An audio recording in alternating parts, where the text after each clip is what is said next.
Assalamualaikum warahmatullahi wabarakatuh. Selamat siang dan salam sejahtera. Bapak Ibu, saya Dr. Sigit Setiawadi. Hari ini saya akan membicarakan mengenai bisnis kuadran kanan. Ini untuk program lanjutan ya, bukan program Building the Dream. Ada 4 cara Bapak Ibu mendapatkan penghasilan, yaitu sebagai employee, self-employed, business owner, dan investor. Ya. Employee itu hard work, kerja keras ya, pegawai ya, tidak aman dan tidak punya waktu.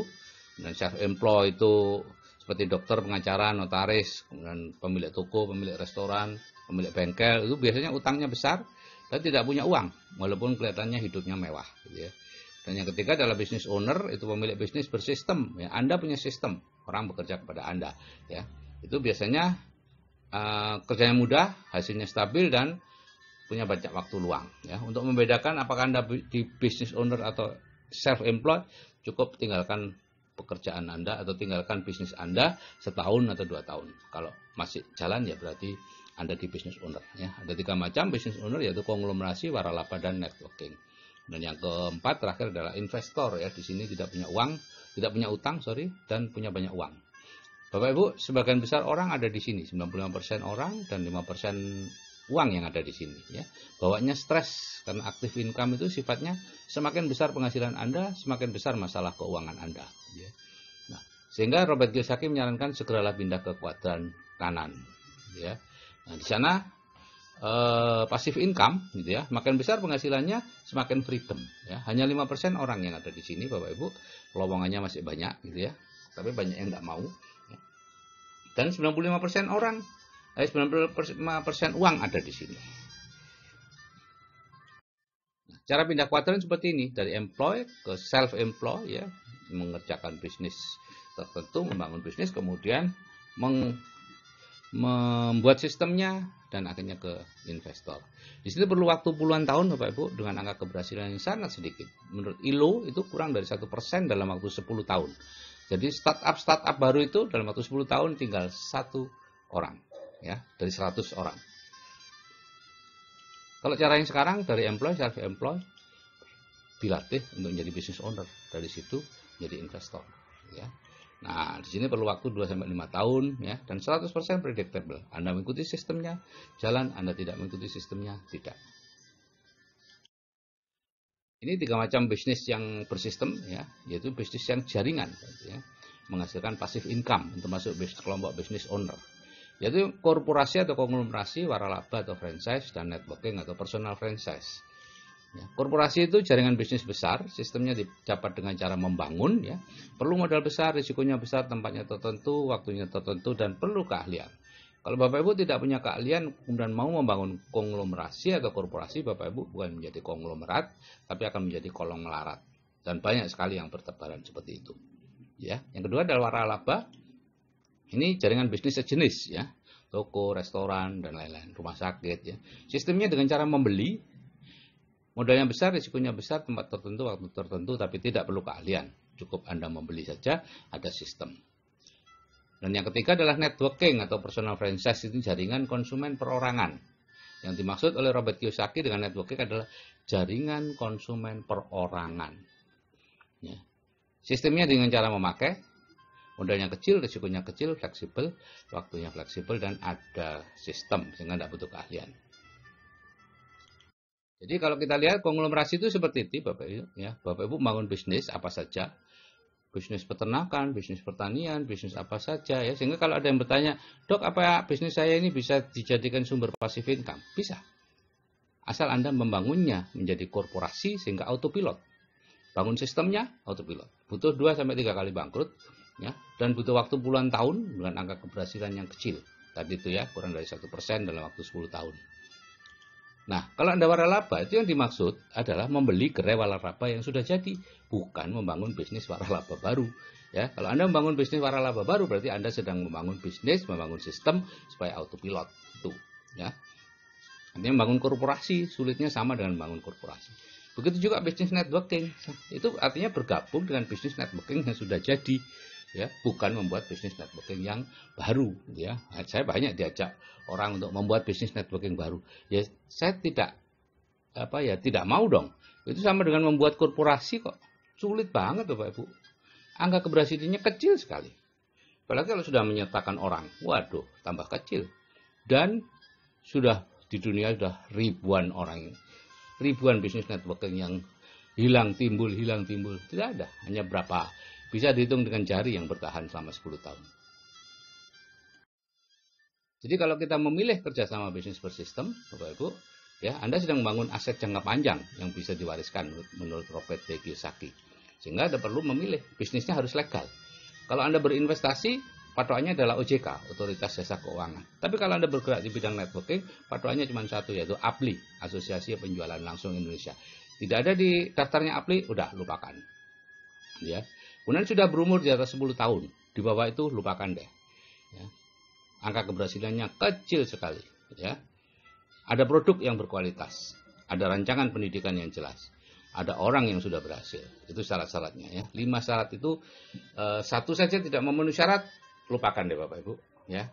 Kecuali Bapak Ibu memang ingin berpetualang lagi, silahkan. Tapi kalau Anda ingin membangun aset jangka panjang yang bisa diwariskan, Anda lupakan deh semua itu. Nah, bisnis terbesar di dunia ini apa? Ini supaya mengerti, yaitu bisnis grosir dan retail. Ya. Karena 60% uang yang kita bayarkan untuk membeli sesuatu, apapun itu, ya, itu masuk di sini. Grosir, retail, dan iklan. Ya. Produsen hanya 40%. Maksimal itu Bapak Ibu. Kalau untuk produk-produk yang bermerek, itu produsen cuma dapat sedikit. Contoh sepatu yang cawang itu di toko dijual $100, produsennya cuma dapat $15. Ya. Saya berani ngomong begitu karena ini sudah ada di koran sejak lama. Jadi bergeraklah di bisnis grosir dan retail kalau ingin mendapatkan uang yang besar. Ada 3 macam, yaitu grosir dan retail konvensional, waralaba, dan networking. Jadi kalau grosir dan retail konvensional ini Anda yang bangun toko, Anda yang mengisi toko, Anda yang mengelola toko, Anda yang mencari konsumen, ya semuanya Anda, modalnya tentu besar, keuntungannya ya lumayan, 5-10% dari omset. Dan ini active income, kecuali Anda bisa membangunnya menjadi korporasi, ya seperti Giant, Hero, Matahari, dan lain-lain. Ya. Kalau waralaba dan minimarket, ini Anda yang membangun tokonya, Anda yang mengisi tokonya, yang mengelola toko itu mitra, yang mencari konsumen mitra.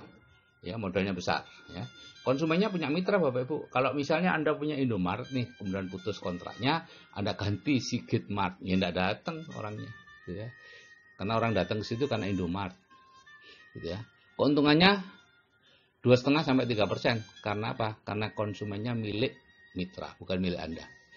Dan ini penghasilan pasif. Nah, kalau di networking, Anda bekerja sama dengan mitra, yang bangun toko itu mitra, yang mengisi toko itu mitra, yang mengelola toko mitra. Anda hanya bertugas mencari konsumen. Ya. Kalau barang itu masih di toko, itu barangnya mitra. Kebakaran, dirampok, atau expired, itu risikonya mitra. Tapi begitu ada yang beli, anggota Anda, itu barangnya Anda. Modalnya kecil. Ya. Penghasilannya lumayan besar, 10% dari omset. Ya. Dari 60% yang dibagi-bagi tadi, Anda dapat kurang lebih 10%-nya. Dan kenapa besar? Karena Anda yang punya konsumennya. Gitu ya. Jadi siapapun pemilik konsumen, dialah pemilik bisnis yang sebenarnya. Traveloka, Gojek, Uber, itu semua pemilik konsumen. Nah, jadi kalau Anda ingin kaya sejati, Bapak Ibu, ya, bisa rekreasi dengan bebas, punya banyak waktu luang, bisa punya rumah besar dan sebagainya, bebas finansial dan bebas waktu, maka ini jalannya. Ya. Kalau tidak, misalnya tidak ingin, ya sudah, tidak apa-apa. Jadilah yang seperti sekarang, karyawan, pebisnis kecil, profesional, bisnis online, money game, direct selling, MLM, bertani, beternak, dan sebagainya. Tapi kalau Anda ingin bebas finansial dan bebas waktu, tinggal ditanya, punya uang enggak? Kalau punya uang, oke, lakukan investasi, ya, atau beli waralaba. Kalau tidak punya uang, tinggal tergantung, Anda punya umur enggak? Kalau umurnya kurang dari 30 tahun, bangunlah bisnis konglomerasi, bisnis networking. Atau kalau cepat ya bisnis networking. Kalau usia Anda sudah lebih dari 30 tahun, tidak ada cara lain networking. Seperti yang dikatakan oleh Robert T. Kiyosaki. Apa sih bedanya networking, multi-level marketing, money game, atau MLR, multi-level recruiting? Ya. Konsepnya networking jaringan pemakai, MLM itu jaringan penjual, money game itu jaringan pencari anggota. Prinsipnya networking kerja dapat banyak, yang MLM kerja dapat banyak, kalau money game yang duluan dapat banyak. Karena sudah disusun terstruktur dalam bentuk piramida. Karena ini memang asalnya dari piramida skema Ponzi gitu ya, yang ilegal dimanapun gitu ya, kecuali di Indonesia. Produk networking banyak, MLM sedikit atau banyak, money game tidak atau markup. Ya, tidak ada produk di situ. Ada produk di markup. Koin emas yang harganya sekian jadikan sekian. Kemudian manik-manik yang plenik-plenik itu untuk kalung, untuk putih ada titik-titiknya itu ya. Itu di Cina dijual 5.000, 15.000, di sini jadi jutaan Bapak Ibu ya. Jadikan multi level recruiting atau money game. Asal bonus di sini networking penjual produk, MLM juga sama penjualan produk. Kalau di money game anggota baru. Karena itu biaya masuknya tinggi. Kemudian ada reinvestasi lagi gitu ya. Nah, kalau sudah masuk, awalnya mungkin masuk cuma beberapa ratus ribu paket hemat. Setelah itu Anda akan ditawari, ini ada paket premium, ini ada paket emas atau paket gold atau paket apa saja terserah. Itu sudah pasti money game Bapak Ibu. Begitu ada paket-paket reinvestasi. Karena apa? Asal bonusnya dari anggota baru. Sehingga kalau sudah mulai menurun ya anggota lama disuruh jadi anggota baru lagi. Terus menerus seperti itu. Anda sudah dapat banyak toh, ayo investasi lagi supaya dapat lebih besar lagi. Itu jargonnya gitu ya. Tutup poin tidak ada di networking, di MLM ada karena produknya sedikit sehingga perlu dijual terus. Karena itu harus beli terus. Kalau di networking tanpa tutup poin pun orang akan beli terus karena pemakai. Stokis juga begitu, networking tidak ada stokis, di MLM ada stokis. Money game ya enggak tahu saya. Kalau penghasilan, networking pasif penghasilannya. Kalau MLM dikatakan pasif sih, tapi sebetulnya karena ada tutup poin, ada stokis, jadinya ya aktif. Karena harus nungguin terus tuh bisnisnya. Money game sudah pasti aktif. Mengapa sih kita tidak menyukai MLM atau networking, tapi lebih menyukai money game dan MLR? Ya? Karena MLM dan networking itu berlawanan sekali dengan program bawah sadar kita, Bapak Ibu ya. Penghasilannya di MLM dan networking itu sangat besar. Majalah Forbes tahun 2010 mengatakan 20% penghasilan miliarder di Amerika itu asalnya dari bisnis networking dan MLM yang mereka ikuti. 20% Bapak Ibu, besar banget itu. Sedangkan bawah sadar kita plafon rezekinya rendah. Sehingga takut Bapak Ibu. Ya. Begitu juga di MLM atau networking penghasilannya pasif. Dengan bawah sadar kita penghasilan aktif yang diutamakan, yaitu bekerja mencari uang. Semakin keras bekerjanya, semakin banyak, semakin mulia Anda. Maka untuk bisa bekerja keras, Anda harus dibuat tidak punya uang terus. Begitu ada uang sedikit aja, Anda sudah bingung untuk pakainya. Ya. Memperbaiki rumah, lantainya diperbaiki, dapur diperbaiki, terus menerus. Itu pola pikir miskin. Ya. Di MLM atau networking kita bisa kaya ya, seperti yang tadi dikatakan. Di bawah sadar kita pola pikir miskin. Jadi kita takut. Begitu juga di MLM atau networking kita bisa freedom, bisa pensiun, menikmati hidup. Di bawah sadar takut pensiun. Orang harus terus bekerja. Ya. Dari tentara, bekerja jadi satpam, setelah pensiun ke pertanian. Seorang pejabat tinggi, dirjen atau apa, ya, setelah pensiun, takut pensiun Bapak Ibu. Selama jadi dirjen penghasilannya 40-50 juta, pensiun 4 juta. Makanya harus terus bekerja lagi atau stroke. Sedangkan di networking orang bisa freedom, bisa pensiun. Takut.